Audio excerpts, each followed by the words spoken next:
Welcome to healthy हो। मैं doctor Rahul Verma, मैं बाल रोग विशेषज्ञ हूँ, चाइल्ड स्पेशलिस्ट। अगली चीज़ जो हम डिस्कस करना चाहते हैं कि बहुत सारे मदर्स के माइंड में होता है कि क्यों ब्रेस्ट फीडिंग इज बेस्ट है, क्यों हम ऊपर का कुछ नहीं दे सकते या क्या फ़र्क पड़ेगा। तो देखिए, ब्रेस्ट फीडिंग के बहुत सारे एडवांटेज हैं, बहुत सारी चीज़ें हैं जिससे बच्चे को और माँ को दोनों को बहुत फ़ायदा होता है। एक तो पहली चीज़ की बॉन्डिंग बहुत क्लोज होती है, कि बच्चा आपके साथ चिपका होता है, उसको गर्माहट मिलती है, टेम्परेचर उसका मेंटेन रहता है और एक आपस की इंडिविजुअल बॉन्डिंग जो है वो बहुत अच्छी बनती है। तो एक दूसरे को बहुत अच्छे से माँ और बच्चे आपस में समझ पाते हैं। दूसरा है कि जो न्यूट्रिशियस चीज़ें मिलती हैं, जो बच्चे को आहार मिलता है, जो आपके दूध से जो चीज़ें मिलती हैं, उसका कोई तोड़ नहीं है।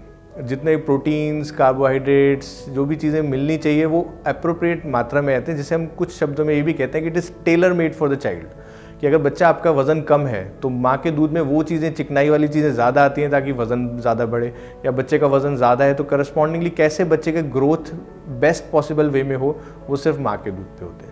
एक चीज़ और इस पॉइंट पे हम डिस्कस करना चाहेंगे, वो है कि माँ का जो पहला गाढ़ा पीला दूध होता है, जिसको कई पेरेंट्स के माइंड में डाउट रहता है कि ये गंदा है, इसको निकाल देना चाहिए, उसके बाद ही पिलाना चाहिए।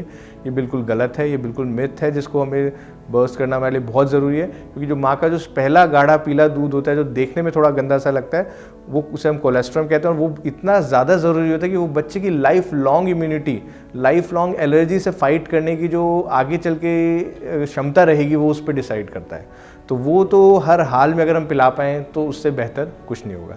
तीसरा है एक इम्पॉर्टेंट पॉइंट, वो है हाइजीन का, कि ऊपर का कुछ भी दूध बना रहे हो उसमें इन्फेक्शन होने के चांसेस या साफ़ सफाई रखना थोड़ा सा मुश्किल हो सकता है।